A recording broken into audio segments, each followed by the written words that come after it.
The night sky exploded with colors I'd never seen before, impossible purples and blues that shouldn't exist on Earth's color spectrum. One moment I was walking home from my late shift at the observatory. The next I was on my knees, blinded by light pouring from what could only be described as a tear in reality itself. I should have run. Any reasonable person would have. But I'd spent my entire life searching the stars, wondering if we were alone. Now, as the air around me hummed with energy and my skin tingled with static electricity, I knew I'd never forgive myself if I turned away. "Alex Reeves," a voice called, somehow both in my ears and inside my head. "Your presence is requested." That's how it started. That's how my ordinary life as an astronomy graduate student ended, and my extraordinary existence as the accidental fiancé to Queen Lyria of the Asterian Empire began. My mom always said I had a knack for finding trouble. She meant it affectionately, like when I broke my arm climbing the tallest tree in our backyard, or when I spent our entire family vacation budget on telescope parts. She never imagined I'd find trouble of the intergalactic variety. The tractor beam, yes, a literal tractor beam, pulled me upward without ceremony.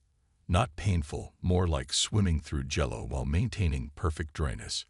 The observatory parking lot shrank beneath me until it was nothing more than a speck, then gone completely as I passed through the bottom of what I now know was a Celestial-class royal transport vessel.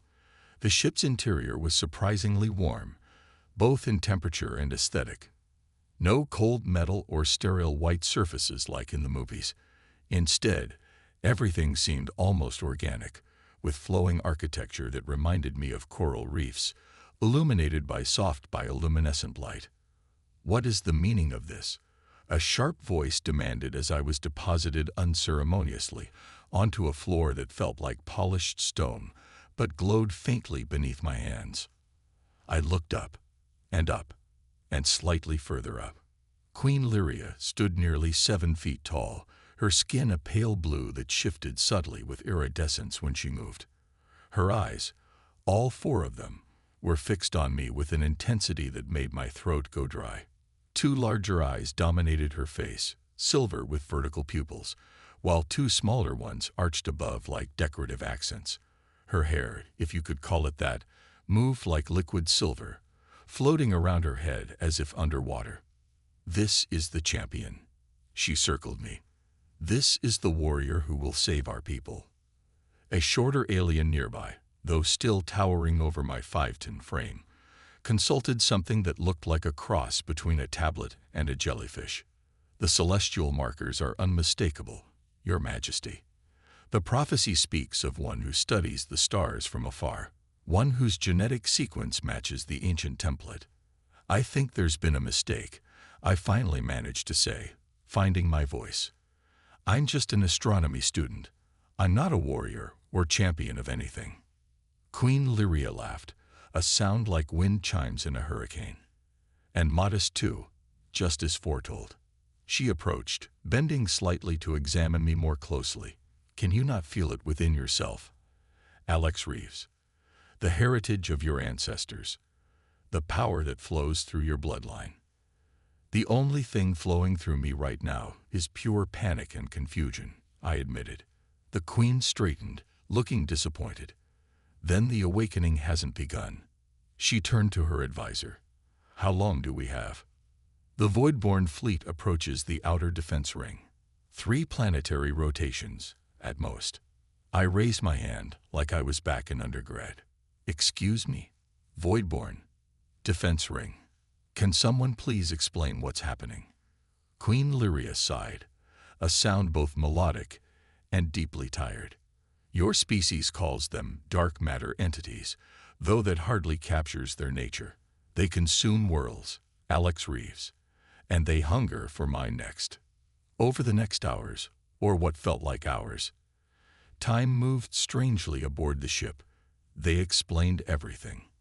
How my DNA contained markers from ancient Asterian explorers who had visited Earth millennia ago. How a prophecy spoke of an Earthborn descendant who would return during their darkest hour. How I was apparently the key to activating an ancient defensive system that could drive back the Voidborn.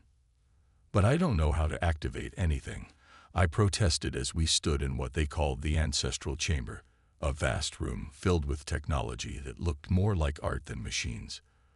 The bond must be completed, the Queen's advisor insisted. The prophecy is clear. Queen Lyria looked uncomfortable for the first time. The prophecy states that the champion must be bound to the royal lineage. I blinked. Bound. Like friendship bracelets. Marriage, she stated flatly. By your Earth terms, we must become engaged. I laughed. I couldn't help it, the absurdity of the situation finally breaking through my shock. You want to marry me? We just met. And you're the ruler of 17 star systems, technologically advanced beyond your comprehension, and currently your only hope of returning to Earth alive. She finished, those 4 eyes narrowing dangerously. I was going to say, not human, but those are also valid points. A distant boom shook the ship, causing the lights to flicker momentarily. The Voidborn have breached the outer defenses, a new voice announced through some unseen communication system. They move faster than anticipated. Fear flashed across Queen Lyria's face, an expression so human it startled me.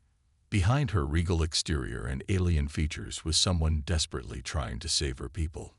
We don't have time for the champion to come around to the idea, the advisor urged. The ceremonial bond must be established now, or all is lost.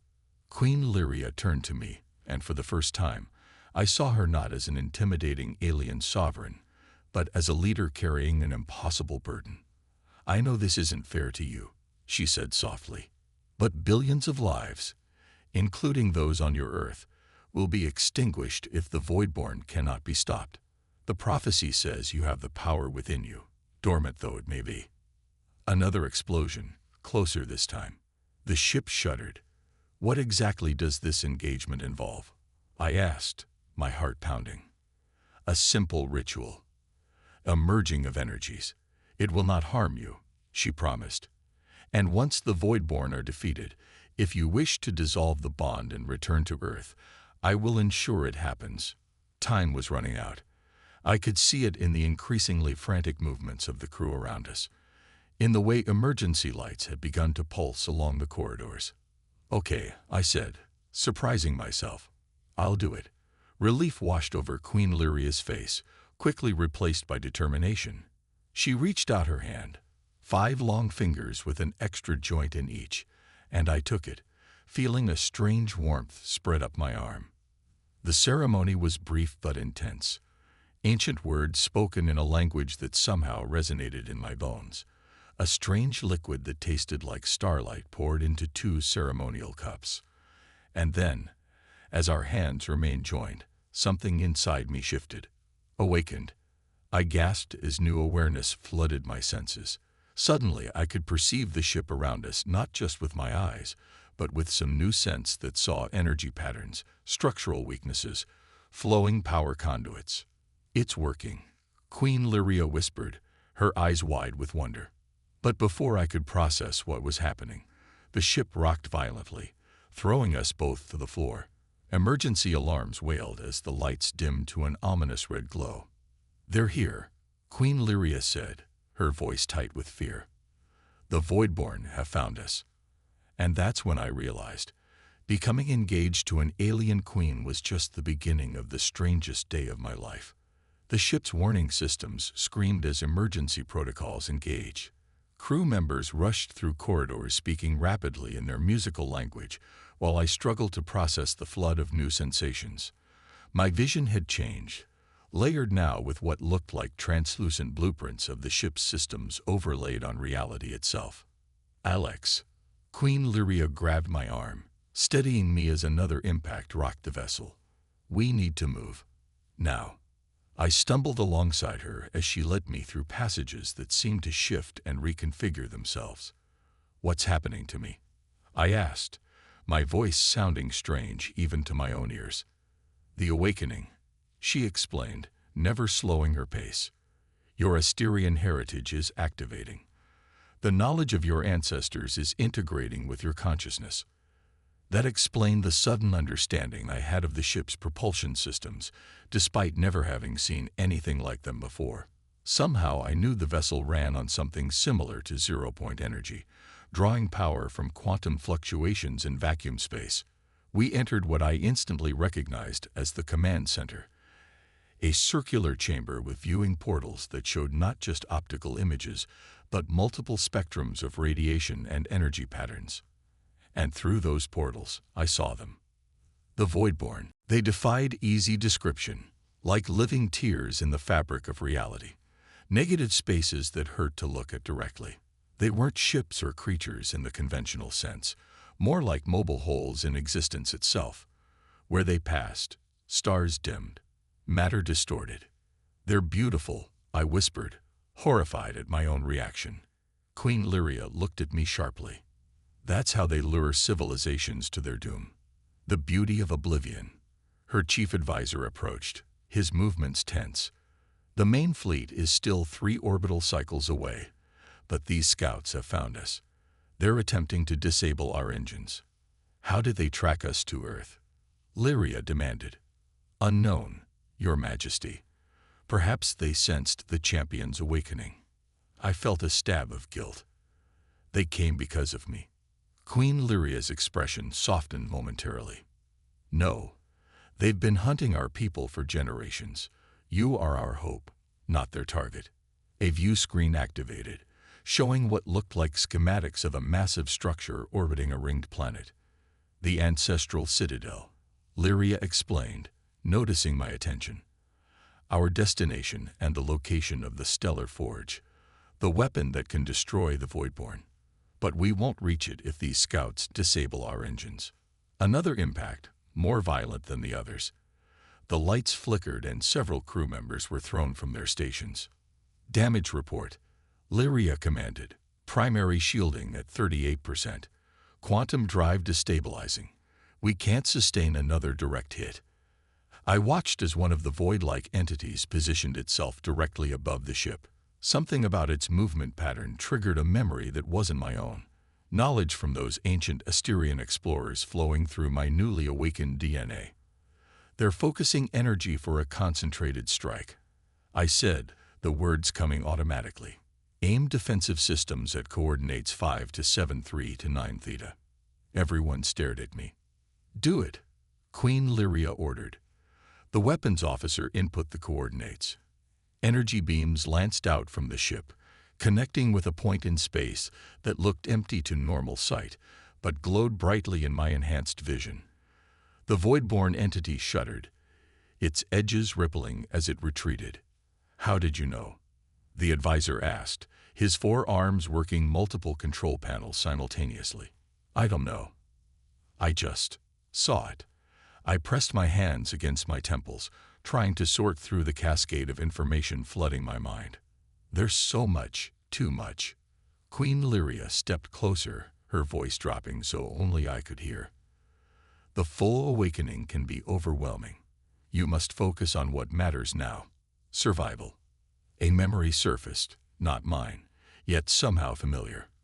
A technique for mental compartmentalization used by Asterian navigators when processing complex spatial calculations. I closed my eyes, visualizing my mind as a series of connected chambers. Carefully, I began sorting the incoming knowledge, storing what wasn't immediately relevant behind mental doors I could access later. When I opened my eyes, the overwhelming input had become manageable. "We need to modify the shield frequency," I said with newfound clarity. "The Voidborn are using quantum resonance to destabilize it." Queen Lyria nodded to her engineers, who immediately began the adjustments. She studied me with a mixture of concern and hope. "The prophecy spoke of your adaptive intelligence. It seems those ancient genes have given you more than just access to knowledge. I still don't understand why me. How many humans must have traces of Asterian DNA?" "Many," she admitted. "But the prophecy specified one who studies the stars professionally and possesses a specific genetic marker. A mutation in your temporal lobe that allows for the integration of Asterian consciousness patterns." A thought occurred to me. my migraines, and the weird dreams I've had since childhood. Seeing stars from angles impossible from Earth. Your brain preparing for this moment, she confirmed. Before I could respond, alarms blared again. The ship lurched sideways with such force that I was thrown across the command center, slamming into a wall that fortunately cushioned the impact by partially liquefying upon contact. Multiple breaches detected. Someone shouted. The Voidborn are attempting physical entry. Fear gripped me. They can come aboard. Not in their pure form, Lyria said grimly, but they can project solid manifestations, avatars of their consciousness. As if on cue, a section of the wall began to darken, the material turning brittle and cracking like ice. Cold radiated from the spot, so intense it burned my skin from 10 feet away. Seal the command center, Lyria ordered as crew members rushed to defensive positions. She turned to me, her 4 eyes intense. Alex, I know this is happening faster than you can process, but I need you to trust me now.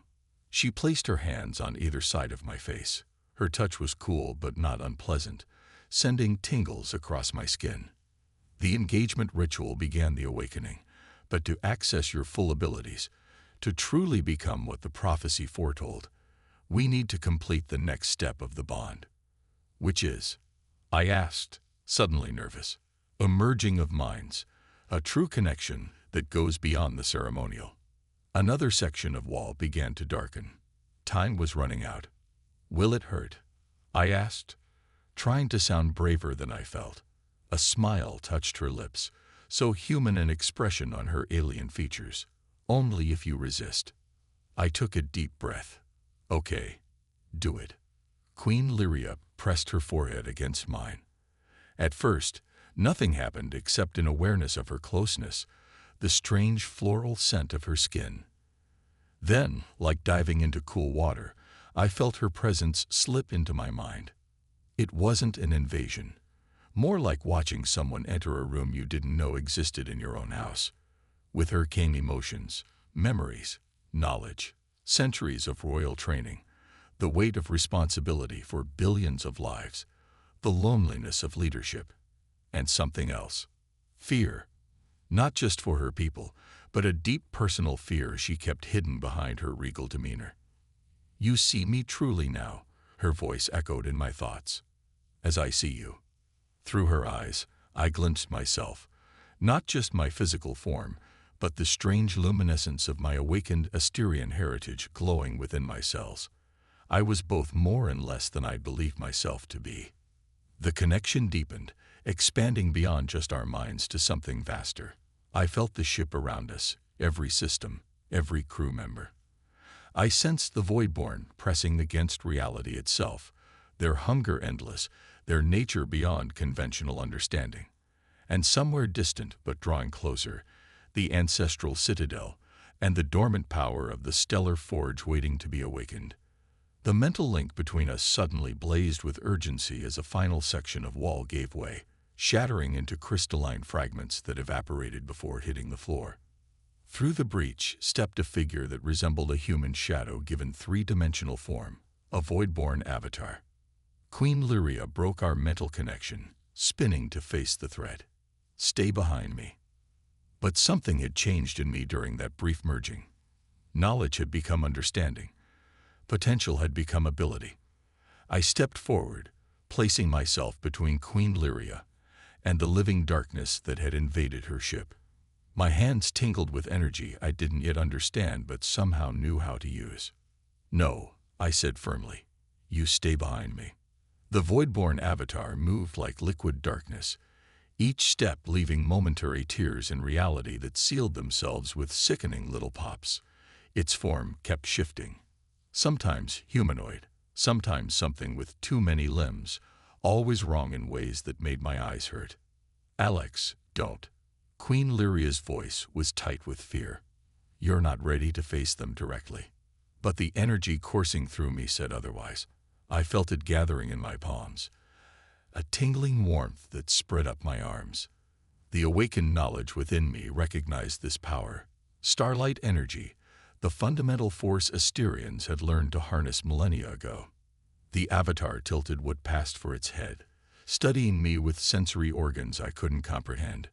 When it spoke, the sound bypassed my ears entirely, materializing directly in my mind. Another false hope. Another champion who will fail. The explosion was more violent than I'd anticipated. The entire section of the shuttle bay collapsed inward, momentarily burying the shadow avatars under debris. I staggered, suddenly lightheaded as the glow around me dimmed. Lyria caught me before I fell, half dragging me toward the shuttle as the Voidborn began to extricate themselves from the wreckage. "Stay with me, Alex," she urged as my vision blurred. Just a little further. We reached the shuttle just as the first avatar freed itself. Lyria slashed at it with her energy staff, creating a momentary barrier that bought us enough time to stumble up the ramp. The shuttle's interior was smaller than I expected, clearly designed for speed rather than comfort. Lyria deposited me in a seat before rushing to the controls. Her fingers danced across symbols that shifted and reformed under her touch. "Can you seal a hatch?" she called over her shoulder. "The emergency controls are on your right." I fumbled for the panel, my movements sluggish as exhaustion set in. Through the still-open doorway, I could see all three avatars approaching, their movements synchronized now, more purposeful. The closest one reached the bottom of the ramp just as my fingers found the right control. The hatch began to close, too slowly. The avatar lunged forward, its arm elongating impossibly as it reached for me. Pain exploded across my chest as its fingers, cold as the void between stars, made contact. Through our mental link, I heard Lyria cry out, feeling an echo of my agony. The shuttle's engines roared to life, the sudden acceleration throwing the avatar off balance. The hatch finally sealed, cutting off its arm. The severed appendage writhed on the floor before dissolving into nothingness. "Alex." Lyria was suddenly beside me, her face tight with concern. "Let me see." Where the avatar had touched me, my skin had turned gray, tiny cracks spreading outward like a frozen pond beginning to fracture. The pain was indescribable, not just physical but existential, as if the very concept of my being was under attack. "What's happening to me?" I gasped. "Void corruption," she said, her voice breaking. "They've infected you with their essence." The shuttle broke free of the larger ship, accelerating away from the battle. Through the viewports, I watched the royal vessel, my first glimpse of Asterian civilization, shudder as dark tendrils enveloped it completely. Then, in a silent flash, it imploded, leaving nothing but scattered debris and expanding rings of energy. "Your people," I whispered. A single tear traced down Lyria's cheek, the first display of raw emotion I'd seen break through her regal composure. "We must ensure their sacrifice wasn't in vain." She turned her attention to my wound, carefully examining the spreading corruption. "The infection is moving quickly. We need to get you to the Citadel's medical facilities." "How long?" I asked, knowing what she wasn't saying. The corruption was killing me. "The shuttle's faster than the main vessel. 3 hours to reach the Citadel." She didn't meet my eyes. "The corruption will reach your heart in 4. A tight race against death." "Perfect." The shuttle's view screen showed the ringed planet growing larger as we approached. The ancestral Citadel was visible now, a massive structure orbiting the planet, shaped like a series of interconnected rings that rotated independently of one another. But something else appeared on the screen, a dark mass approaching from the opposite direction. The Voidborn main fleet had arrived early. "They're going to reach the Citadel before us," Lyria whispered, horror in her voice. I struggled to sit up, fighting against the creeping numbness spreading from my chest. "Then we'll have to fight our way through them. In a shuttle. Against their fleet? It would be suicide." I met her gaze steadily. "You said I'm your champion, that I have some special destiny tied to your people. Well, now's the time to believe in that, because we're out of options." Determination replaced the fear in her eyes. She returned to the controls, making adjustments. There's an ancient Asterian tactic, the light threading. It's never been attempted with a vessel this small, but theoretically. The shuttle lurched as she engaged some new configuration. The engine's hum changed pitch, becoming higher, almost musical. "What are you doing?"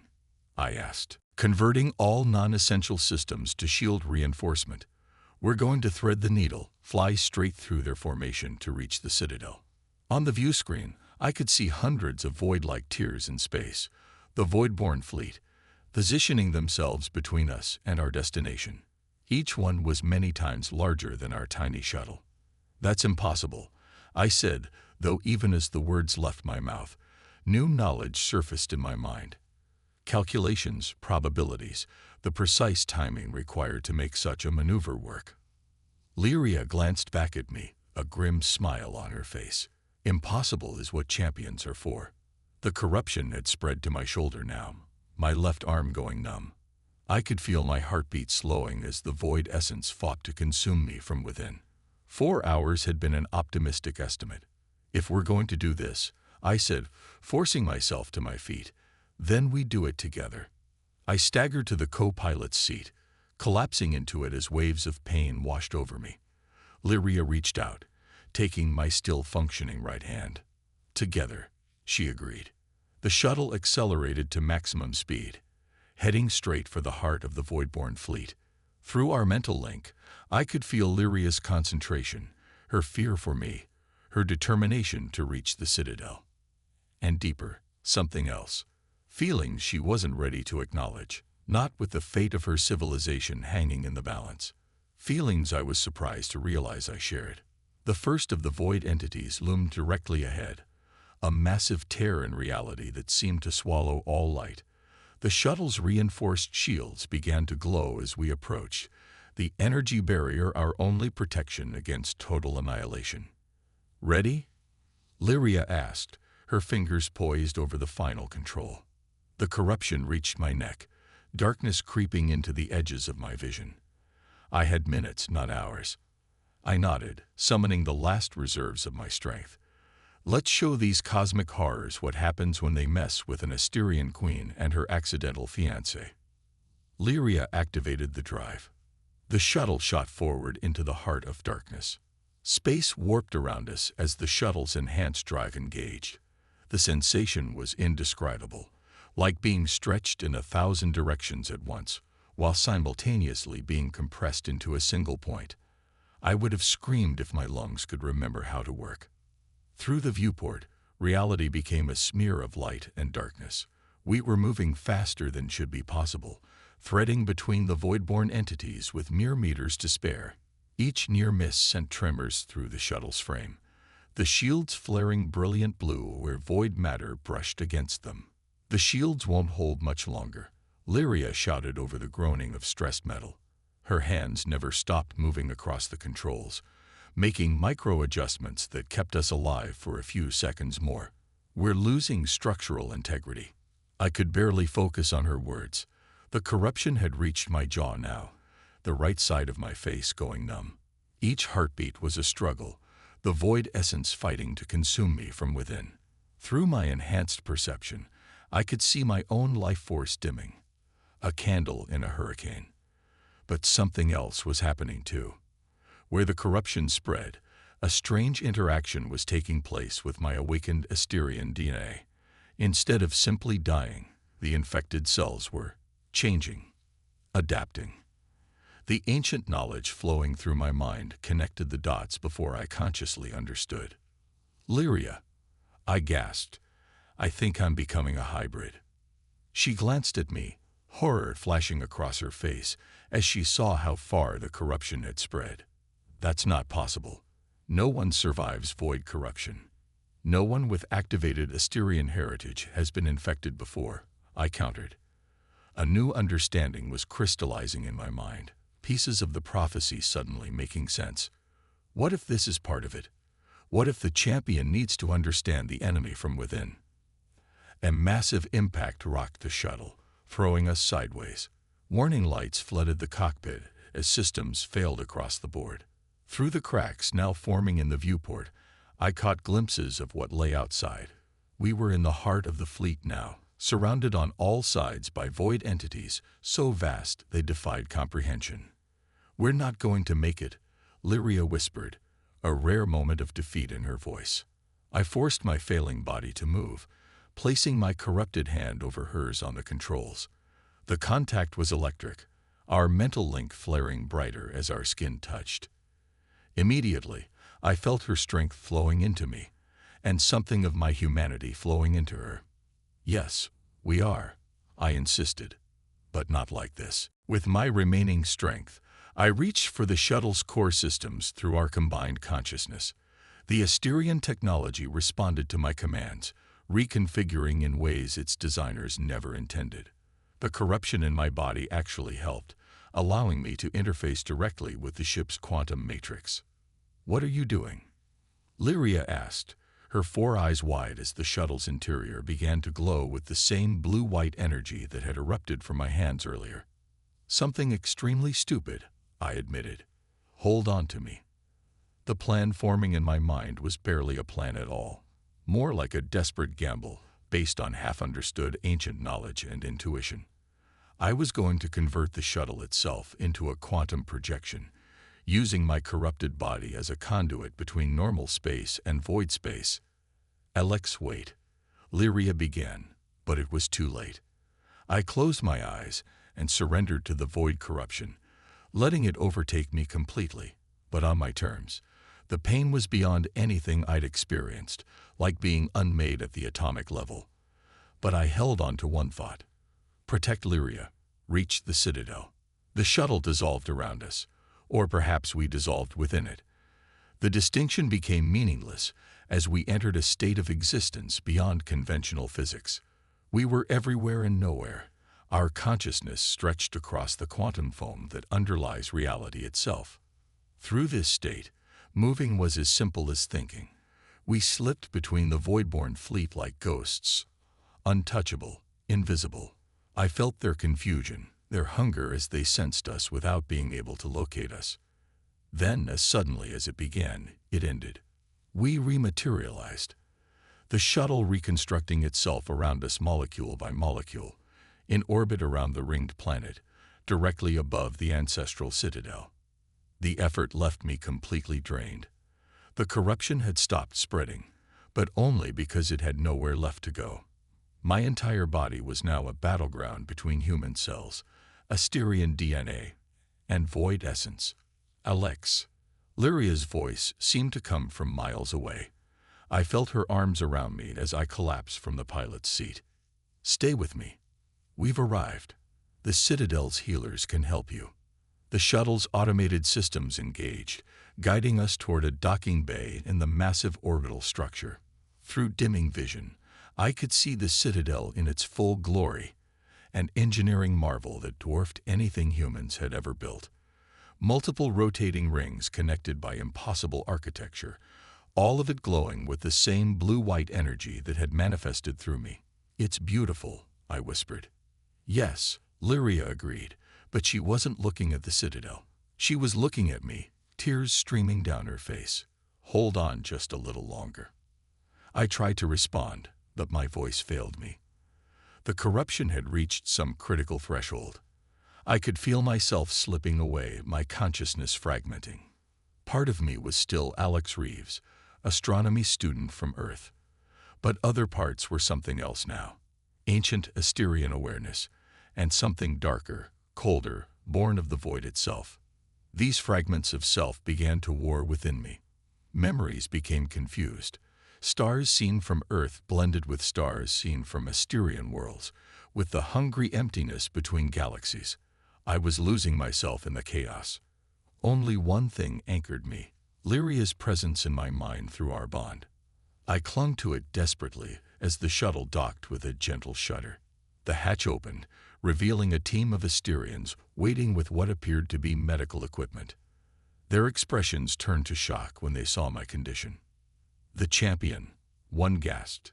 "He's been void-touched." "Get him to the ancestral chamber immediately," Lyria commanded, her royal authority brooking no argument despite her obvious exhaustion. "And prepare the stellar forge for activation." They moved me onto some kind of hovering stretcher. The sensation of weightlessness was disorienting, further fragmenting my tenuous grip on consciousness. As they rushed me through the Citadel's corridors, I caught glimpses of soaring architecture, of Asterians stopping to stare as their queen ran alongside the corrupted human who was supposedly their salvation. The Voidborn fleet, I managed to rasp. How long? 20 minutes before they reached firing range, one of the medical team reported grimly. The Citadel's outer defenses are engaging, but they can't hold for long. 20 minutes to save a civilization. No pressure. We reached what could only be the ancestral chamber, a vast spherical room at the Citadel's core. At its center hung a complex mechanism that pulsed with barely contained energy. The stellar forge. Even in my deteriorating state, I recognized it immediately from ancestral memory. The medical team transferred me to a platform directly beneath the forge. Lyria never left my side, her cool fingers intertwined with my corrupted ones. What happens now? I asked, my voice barely audible. An older Asterian approached, some kind of high priest or scientist, judging by his elaborate attire. According to the prophecy, the champion must interface with the forge, using his hybrid nature to recalibrate it for use against the Voidborn. Interface, I repeated weakly. What does that mean exactly? The ancient Asterian and Lyria exchanged glances. It was Lyria who finally answered, her voice gentle but direct. It means allowing the forge to extract the void essence from your body and analyze it. The process will create a quantum signature that can target the Voidborn specifically. What she wasn't saying hung in the air between us. I could feel it through our mental link, the fear, the guilt, the unspoken truth. It's going to kill me, isn't it? I said flatly. The high priest looked away. Confirmation enough. Lyria's grip on my hand tightened. The prophecy is unclear on the champion's fate, she said carefully. But no one has ever survived having void essence forcibly extracted from their cells. A bitter laugh escaped me, triggering a coughing fit that left specks of darkness on my lips. Some engagement this turned out to be. Not even married, and already a widower-to-be. Lyria's eyes flashed with sudden anger. That's not funny. No, I agreed. It's not. An alarm sounded throughout the chamber. On display screens around us, I could see the Voidborn fleet approaching faster than predicted, their formation changing to something more aggressive. They're preparing to attack, the high priest announced. We're out of time. With tremendous effort, I forced myself to sit up on the platform. Every movement was agony as corrupted cells ground against healthy ones. Then let's not keep them waiting, I said, summoning a confidence I didn't feel. How do we start this thing? The high priest stepped forward, his hands moving in intricate patterns above a control panel. The stellar forge began to spin, its concentric rings accelerating until they blurred. Energy built within its core, a miniature star forming between the rings. Once the forge reaches full power, he explained, it will extract the void essence in a single pulse. The pain will be significant. Great, I muttered, looking forward to it. Lyria suddenly pushed past the high priest, climbing onto the platform beside me. There must be another way, she insisted, turning to the ancient Asterian. The prophecy speaks of a bond between champion and queen. What if that bond could help him survive the extraction? The high priest looked startled. Your Majesty, to attempt such a thing would put you at grave risk. If the void corruption transfers to you during the process, then I'll face that outcome, she interrupted. But I will not sacrifice the champion without trying everything possible to save him. She turned to me, her expression fierce. You didn't ask for any of this. You were living your life on Earth, studying the stars, until we came and turned everything upside down. I refuse to repay that by simply letting you die. The forge was nearly at full power now, the artificial star at its center growing brighter, more unstable. The platform beneath us began to vibrate. Lyria, I said softly. It's okay, if this is what I was meant for. No, she cut me off. That's not how this story ends. Before anyone could stop her, she placed her hands on either side of my face and pressed her forehead against mine. Our mental link exploded into something far deeper, far more complete than before. I felt myself falling into her consciousness as she fell into mine, our separate identities blurring at the edges. Above us, the stellar forge reached critical mass. The chamber filled with blinding light, and everything changed. Pain isn't a strong enough word for what happened next. Imagine every cell in your body screaming simultaneously, each one being torn apart and reconstructed. Imagine your very essence being filtered through a cosmic sieve, separating what belonged from what had invaded. But I wasn't experiencing it alone. Through our connection, Lyria shouldered part of the burden, her consciousness intertwined with mine as the forge's energy pulsed through us both. In that moment, we weren't queen and champion, alien and human. We were simply two beings fighting together against obliteration. The void corruption fought back viciously. It had become part of me, and it had no intention of letting go. Within our shared mindscape, I could see it as living darkness, tendrils wrapping around my memories, my identity, trying to drag them into nothingness. Fight it, Alex. Lyria's voice echoed through our bond. Remember who you are.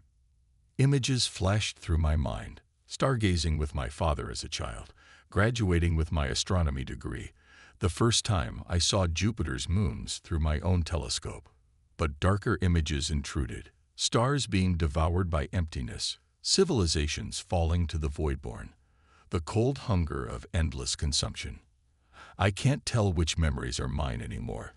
I cried out in our shared consciousness. I'm losing myself. Then hold on to us, Lyria responded, her mental voice suddenly much closer. Hold on to what we could be. New images appeared, possibilities, futures that might exist if we survived. Lyria and I walking together through crystal gardens on Asterian worlds, learning each other's languages, cultures, histories. The startled faces of my colleagues at the observatory, if I ever returned with an alien queen as my fiancé. These weren't memories but hopes, anchors against the void's pull. In the physical world, the forge's energy continued to build, drawing the corruption from my body in visible tendrils of darkness. The high priest and other Asterians had retreated to a safe distance, their faces showing equal parts awe and terror as they watched their queen share in my ordeal. The Voidborn fleet has breached the outer defensive ring. Someone shouted from across the chamber. 5 minutes until they reached the citadel. Through our mental link, I felt Lyria's determination harden. We need to complete the extraction now, her thoughts whispered. The forge must have enough void essence to calibrate properly. I understood what she wasn't saying. We needed to accelerate the process, which meant even more pain, even greater risk. Do it, I responded silently. Lyria reached up toward the forge, somehow manipulating its controls through pure thought. The artificial star at its center flared brilliantly, its gravitational pull on the void essence intensifying. The pain redoubled. I would have screamed if my body still remembered how to make sound. The corruption was being ripped from me violently now, my cells left ravaged in its wake. But through our bond, Lyria channeled her own life energy into me, keeping my heart beating, my lungs breathing. Stay with me, her thoughts pleaded. Just a little longer. The chamber shook violently as something impacted the citadel. The Voidborn attack had begun. Display screens around us showed massive dark tiers appearing around the orbital structure, void entities positioning themselves to fire again. Forge at 90% calibration. The High Priest called out. We need more time. Time was the one thing we didn't have. Through our enhanced perception, I could see the damage spreading through the Citadel systems. Another direct hit, and the forge might lose power entirely. A crazy idea formed in my mind, or perhaps it was in Lyria's. Our thoughts were so intertwined now, it was impossible to tell where hers ended and mine began. The hybrid state, the thought emerged. Not just corrupted, not just human or Asterian. Something new, A bridge between realities. I focused inward, to where the last stubborn tendrils of void essence clung to my cells. Instead of fighting them, I embraced them, incorporating them into my awakened Asterian DNA. The pain shifted, becoming something stranger, a transformation rather than an extraction. The forge responded instantly, its energy signature changing as it detected the alteration in me. The artificial star at its core turned from blue-white to a color I had no name for, something that existed at the edge of perception. What's happening? The high priest's voice was tinged with panic. This isn't part of the prophecy. But Lyria understood. Through our bond, I felt her supporting my choice, channeling her own energy to help me complete the transformation. The prophecy spoke of a champion who would understand the enemy, she said aloud, her voice trained but strong. It never said how that understanding would come. The last pieces fell into place within me. Human, Asterian, void, three realities existing in one being. Not fighting for dominance, but achieving a precarious balance. The knowledge flowing through me expanded exponentially, encompassing perspectives that no single form of life was meant to comprehend. I opened my eyes. All of my eyes. My perception had changed, fragments of void sight now incorporated into my vision. I could see energy patterns throughout the citadel, could see the voidborn fleet not as physical entities, but as conscious distortions in reality itself. And I could see how to communicate with them. The forge, I gasped, my voice sounding strange even to my own ears. Don't use it as a weapon. Use it as a beacon. The high priest stared at me in confusion, but Lyria immediately grasped my meaning. Her hands moved over the controls, redirecting the forge's output. You want to talk to them? She asked through our bond. The beings that have destroyed countless worlds. They consume because they don't understand any other way to exist. I explained, the knowledge coming from the void fragments within me. They're ancient, lonely. They were the first consciousness in this universe, born in darkness, never knowing light until other life evolved. The forge's energy reconfigured, forming a quantum communication array rather than a weapon. Through it, I projected my hybrid consciousness, the impossible bridge between light and void. We see you, I sent into the darkness between stars. We understand your hunger. The response was immediate and overwhelming. A flood of ancient awareness crushing against my mind like a tidal wave. Lyria gasped beside me, sharing the experience through our bond. What are you? The question wasn't in words but in concepts, emotions, sensations. Curiosity mixed with anger, confusion with hunger. I am the bridge, I responded. Part human, part Asterian, part void. I offer understanding. I offer an alternative to consumption. Images flowed from me. The joy of creation rather than destruction, of communication rather than assimilation, of coexistence rather than consumption. Through the hybrid perspective, I showed the voidborn how they could draw energy from stars without destroying them, how they could experience other consciousnesses without devouring them. The moment stretched eternally as the ancient entities considered my offer. Around us, the citadel continued to shudder under their assault, systems failing, defenses crumbling. Then, abruptly, the attacks stopped. On the displays around us, the void entities began to withdraw, their formation changing from aggressive to something more neutral. Not retreat, but reconsideration. We will see on TEMPLAT, came the response finally. Your existence is unexpected. It wasn't peace. The voidborn were too ancient, too set in their ways for such an immediate change. But it was a beginning, a pause in a war that had raged across galaxies for eons.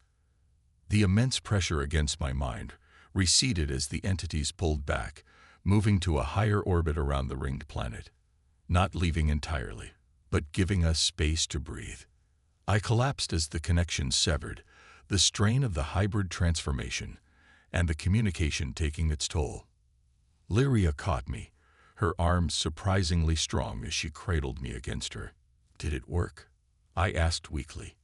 "They've stopped attacking," she confirmed, wonder in her voice. "You did it, Alex. You found another way."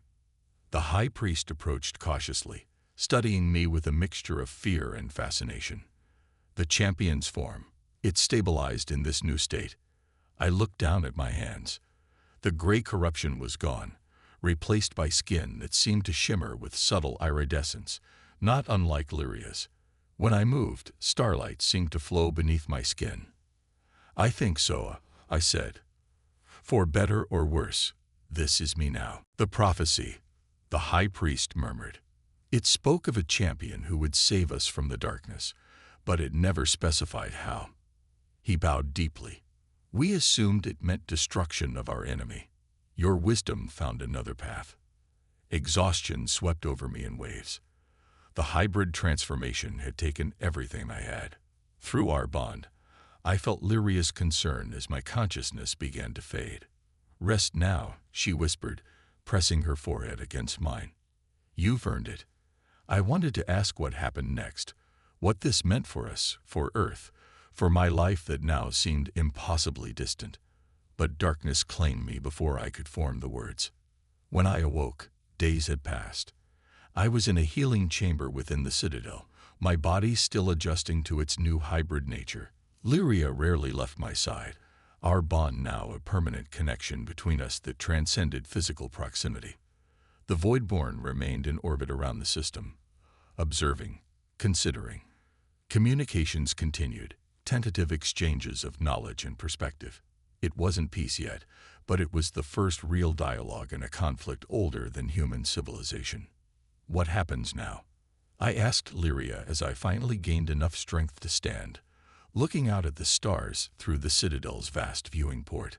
"I'm not exactly human anymore, but I'm not fully Asterian either." "Perhaps that's the point," she said, taking my hand. The casual intimacy between us had grown naturally since the Forge incident. "You're the bridge, not just between us and the Voidborn, but between Earth and the Asterian Empire." I considered this an ambassador.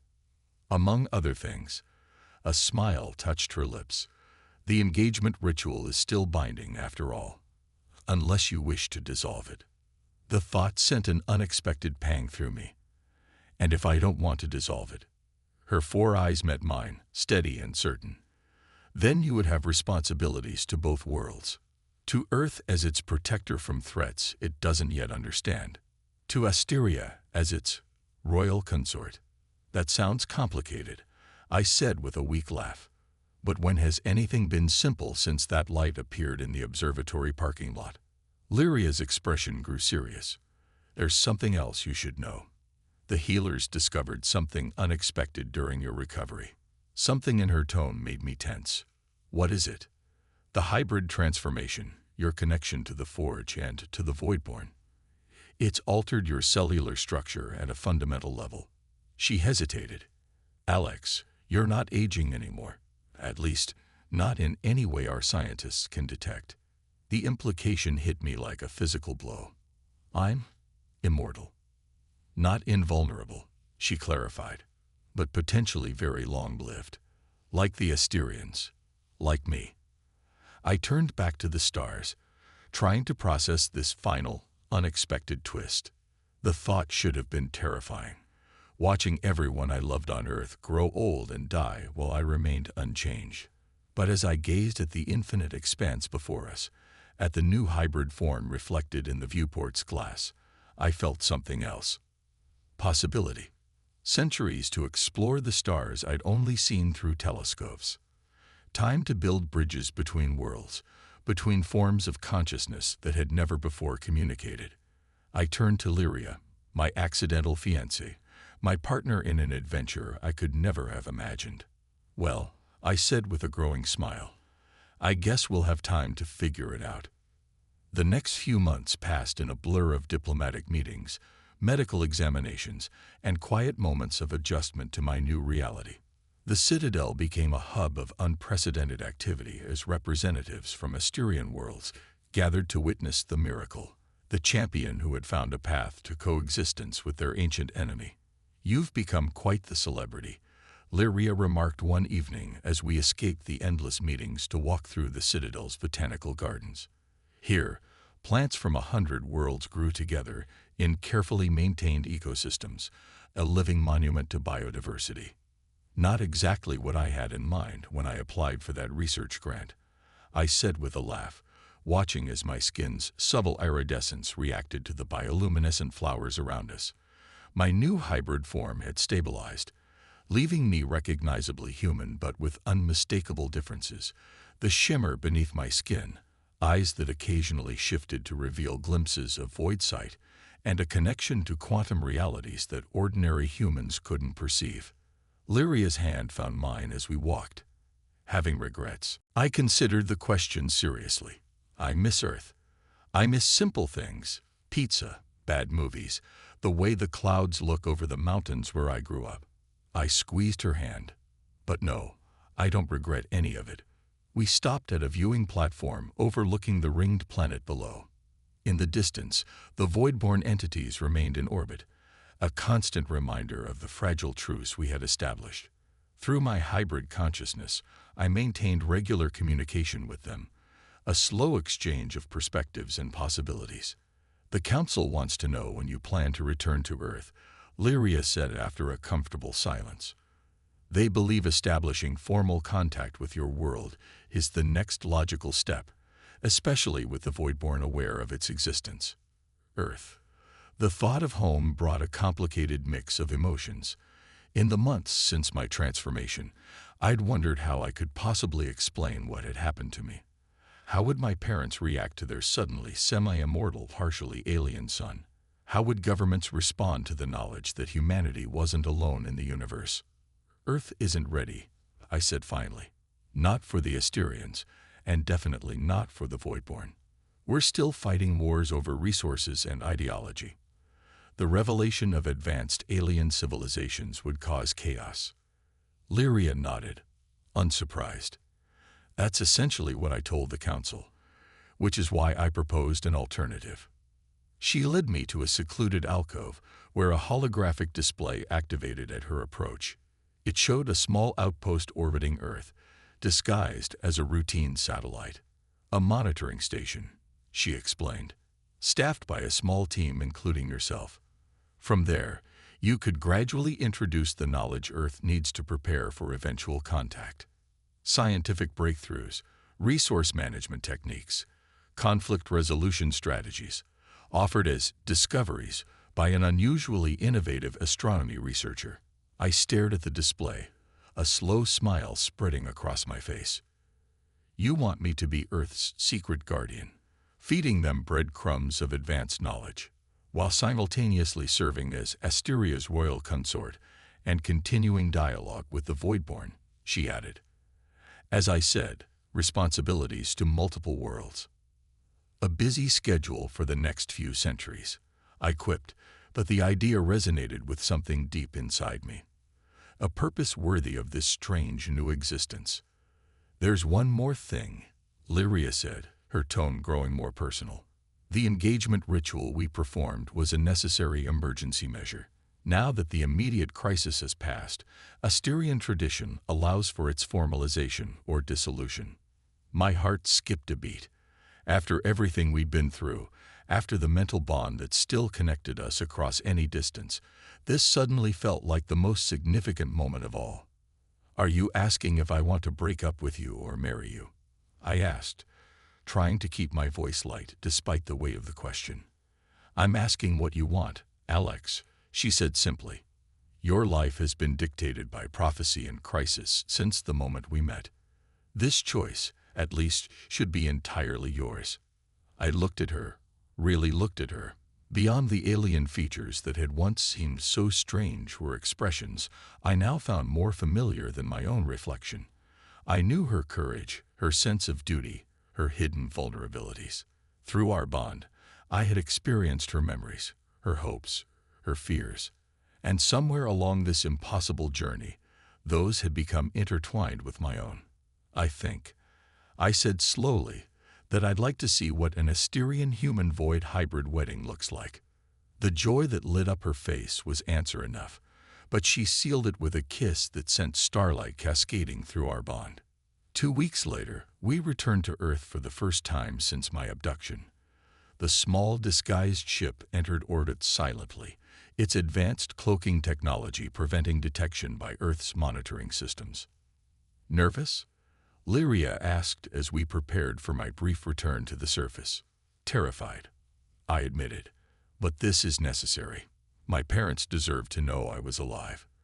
They deserved to know what had happened to me, even if they could never share that knowledge with the world. And I needed to see them one more time before beginning my new life as a bridge between worlds. The reunion was tearful, confused, joyous, and heartbreaking all at once. My mother touched my face with trembling hands, noting the subtle changes in my appearance without fully understanding their significance. My father, always the more practical one, asked 1,000 questions about alien technology and astronomical phenomena that I answered as honestly as I could. And then I introduced them to Lyria, their future daughter-in-law, the alien queen who had changed my existence forever. "We always knew you'd find someone special," my mother said with remarkable composure, considering the circumstances. Though I admit, we weren't expecting royalty from another star system. My father simply shook his head in wonder. All those nights looking at the stars together, and I never imagined you'd end up among them. Leaving was harder than I expected. Promises to visit, assurances of my safety, careful explanations of my new role, none of it quite filled the gap that would exist between us now. Not just distance, but time itself would separate us in ways that couldn't be bridged. "We're proud of you," my father said in our final moments together. "Whatever you're becoming, wherever you're going, we're proud." Back on the ship, orbiting a blue planet that already looked somehow different to my hybrid perception, I felt Lyria's presence beside me, solid and real. "What happens now?" she asked. I looked down at Earth, the world of my birth, and then up at the stars that had always called to me. Somewhere out there, the Asterian worlds waited, the Voidborn observed, and countless other civilizations existed, unknown and undiscovered. "Now," I said, feeling the future unfold before us like an endless cosmic road, "we build bridges." As our ship broke orbit and accelerated toward the first of many adventures, I couldn't help but smile at the absurdity and wonder of it all. 6 months ago, I had been an ordinary astronomy graduate student, searching the stars for answers about humanity's place in the universe. Now I was part human, part Asterian, part void, engaged to an alien queen, mediator between ancient cosmic forces, secret guardian of Earth, and traveler among the stars I had once only observed through telescopes. Not exactly the career path my academic advisors had mapped out. But as Lyria's hand found mine and the stars streaked past our viewport, I knew I wouldn't have it any other way. Sometimes, the universe has plans for you that no amount of careful mapping can predict. Sometimes you have to let yourself be abducted by a mysterious light in an observatory parking lot. Sometimes you accidentally become an alien queen's fiancé. And sometimes, just sometimes, that makes you exactly the hero the universe needs.